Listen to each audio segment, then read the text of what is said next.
আসসালামু আলাইকুম। কেমন আছেন সবাই? আশা করছি আল্লাহর রহমতে অনেক অনেক ভালো আছেন। আমিও আলহামদুলিল্লাহ বেশ ভালো আছি। কাছে এবং দূরে, দেশ এবং দেশের বাহিরে যে যেখান থেকে আমার আজকের এই ব্লগ ভিডিওটি দেখছেন তাদের সবাইকে স্বাগতম। তো শুক্রবার অ্যাকচুয়ালি আমি একটু বেশি ব্যস্ত থাকি, যদিও সেদিন একটা সাপ্তাহিক ছুটির দিন, কিন্তু এই দিন আসলে রুটিনের বাহিরে যেহেতু থাকি, তো কাজটাও রুটিনের বাহিরেই হয়ে যায় আর একটু বেশিই হয়ে যায়।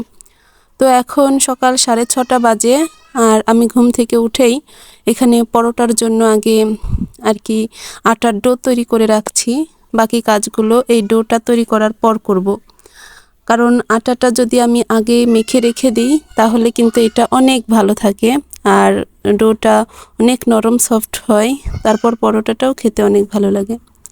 তো তার জন্য এখানে আমি তেল, চিনি এবং লবণ দিয়ে আটাটাকে একটু মেখে নেব। আর ভিডিওটির শুরুতে আপনাদের অনুরোধ থাকবে, প্লিজ একটা লাইক দিয়ে দেখা শুরু করবেন। তো আমি কিন্তু অন্যান্য দিন আরও অনেক আগেই উঠি, কিন্তু আজকে শুক্রবার হওয়ার কারণে আর কি একটু লেট বললেও ভুল হবে, অনেকখানি লেট করেই উঠেছি। কারণ অন্য দিন হয় আর কি এই সময় আর কি আমার রান্নাটা হয়ে যায়।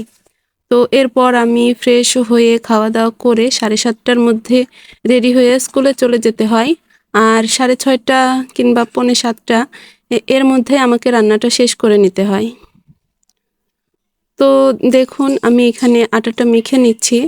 আর আমার চ্যানেলে যারা নতুন তারা প্লিজ আমাকে একটা লাইক দিয়ে সাবস্ক্রাইব করে রাখবেন, আর পাশে থাকা বেল আইকনে অবশ্যই ক্লিক করে রাখবেন। আর যারা অলরেডি কাজটি করে রেখেছেন তাদেরকে অসংখ্য ধন্যবাদ। তো আজকে সকালে যেহেতু আমি ঘুম থেকে অনেক লেট করে উঠেছি, তো তার জন্য কিন্তু আমার আর কি সব কিছুই লেটই হয়েছে। খাওয়া দাওয়াটাও হয়েছে 7:30টার জায়গায় 9:30টায় আর কি। সব কিছু একটু দেরিতে হয়েছে, যদিও কোনো তাড়া নেই। তো এজন্য আর কি। তো দেখুন আপনাদের সঙ্গে কথা বলতে বলতে কিন্তু আমি আটাটাকে সুন্দর করে মেখে নিয়েছি। আর এখন এটা আমি কিছুক্ষণ রেস্টে রেখে বাকি কাজগুলো করে নেব। তো এটার উপরে আমি একটু তেল দিয়ে মেখে চারিদিকে মেখে রাখছি, যেন এটা উপর থেকে শুকে না যায়। আর এরপর এটাকে আমি ঢাকনা দিয়ে কিছুক্ষণ রেখে দেব। আর বাড়ির বাকি কাজগুলো করে নেব, যেমন ঘর ঝাড়ু দেওয়া, থালা বাসন ধোয়া, এই আর কি বাসি কাজ যেগুলো থাকে, বাড়ির উঠোন পরিষ্কার, এমন অনেক কাজই থাকে সকালবেলায় যেগুলো আমাদেরকে করতে হয়। তো আমি কিন্তু বাকি কাজগুলো আর কি করার পর চলে এসেছি। তো দেখুন আটাটা অনেকটা নরম এবং সফট হয়ে গিয়েছে। আর এখন আমি এখানে পরোটার জন্য আর কি প্রথমে ছোট ছোট করে শেপ তৈরি করে নেব। তো তার জন্য এখানে আমি হালকা করে ময়দা দিয়ে রুটিটা বেলে নিচ্ছি। আসলে এই পরোটাটি আমি স্কোয়ার শেপ দিয়ে করব, তো যার জন্য রুটিটা গোল না হলেও চলবে। তো তারপরে রুটিটা কিন্তু অনেক সুন্দর গোলই হয়েছে। আর এটাতে এখন আমি উপর দিয়ে হালকা তেল দিয়ে দেব।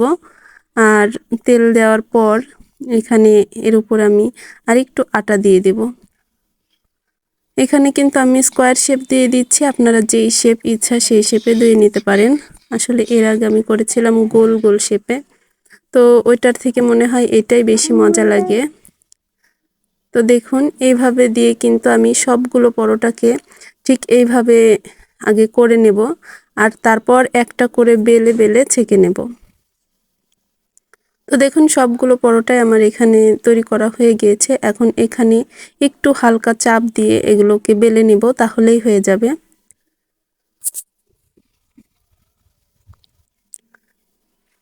তো আজকের রান্নাটা আমি গ্যাসের চুলায় করব, কারণ এটা আমি আর কি তাওয়াতে না সেকে আমার ননস্টিক প্যান যেটা আছে সেটাতেই করব।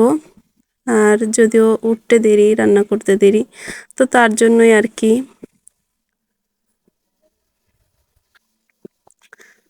তো এইভাবে বানিয়ে রেখে দিলে আর কি হয় কি, যখন এটা ছেঁকে নেবেন তখন খুব সহজে বেলে নিয়ে ছেঁকে নিতে পারবেন।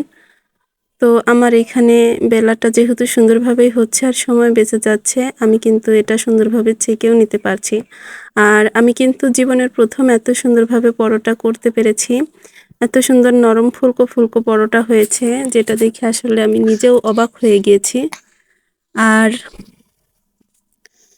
এটা কিন্তু আমার বাড়ি মানে বাসার সবাই পছন্দ করেছে, আমার ছেলে হাজবেন্ড দুজনেই পছন্দ করেছিল।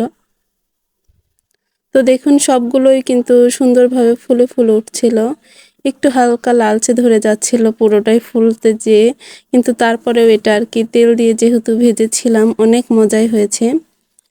আর তেলের পরিবর্তে এটা যদি ঘি দিয়ে আর কি ভাজা হতো তাহলে কিন্তু এটার স্বাদ আরো দ্বিগুণ বেড়ে যেত, কিন্তু আমার আসলে খেয়াল ছিল না, তা না হলে কিন্তু আমি ঘি দিয়েই ভাজতাম।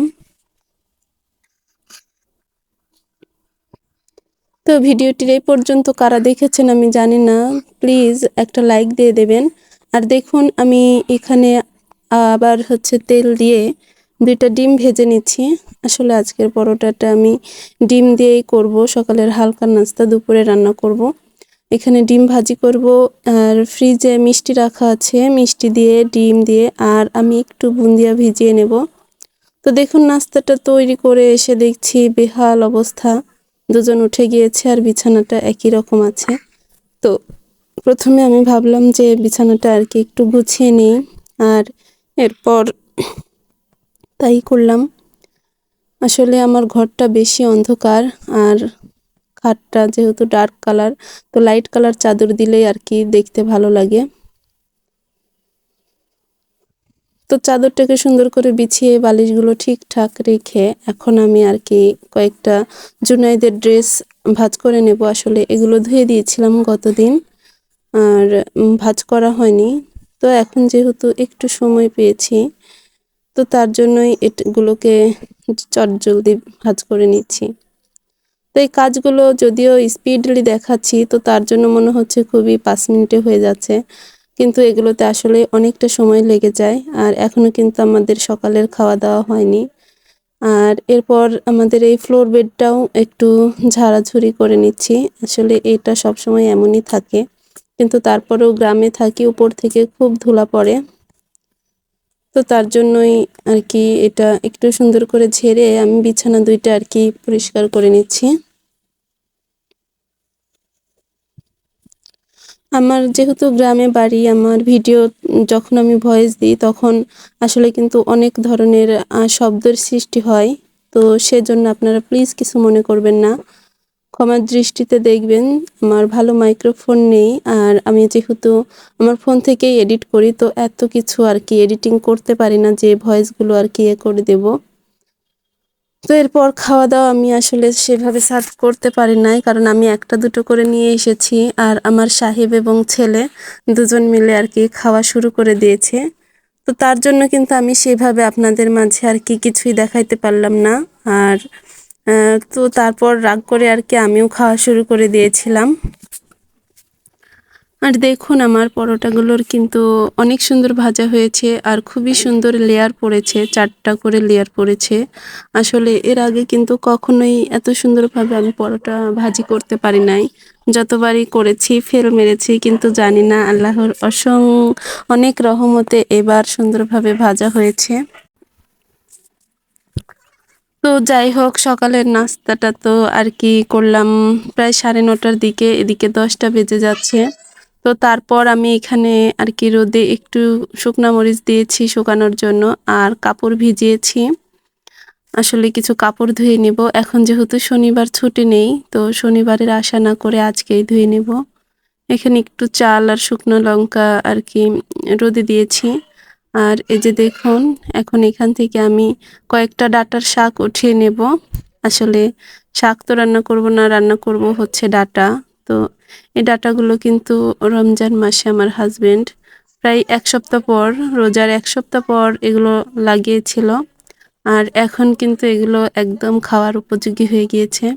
আর এটা রান্না করার পর আসলেই কিন্তু অসাধারণ লেগেছিল আমাদের কাছে। তো যেহেতু বাড়ির পাশে মানে বাড়ির উঠোনে লাগিয়েছি, এটাতে কোনো সার দেওয়া ছিল না, আর এটার টেস্ট অরিজিনালি সুন্দর হয়েছিল। তো প্রথমে কিন্তু আমি 4-5টা উঠিয়ে নিয়ে এসে রান্না শুরু করেছি। তো প্রথমে যেহেতু আমি 4-5টা উঠিয়ে নিয়েছিলাম, কিন্তু তারপরে অল্প হওয়াতে পরে আরও 4-5টা উঠিয়েছি, তারপরেও দেখুন এটা খুবই অল্প হয়ে গিয়েছে। আর এই রান্নাটার পুরো ভিডিও আমি শেয়ার করতে পারলাম না, কারণ এরপর আমি এগুলো কেটে নিয়ে তারপর বাটাবাটি করে রান্না যখন করতে গিয়েছি অনেকটাই দেরি হয়ে যাচ্ছিল, আর কাপড় ভিজিয়েছি 2 বালতি।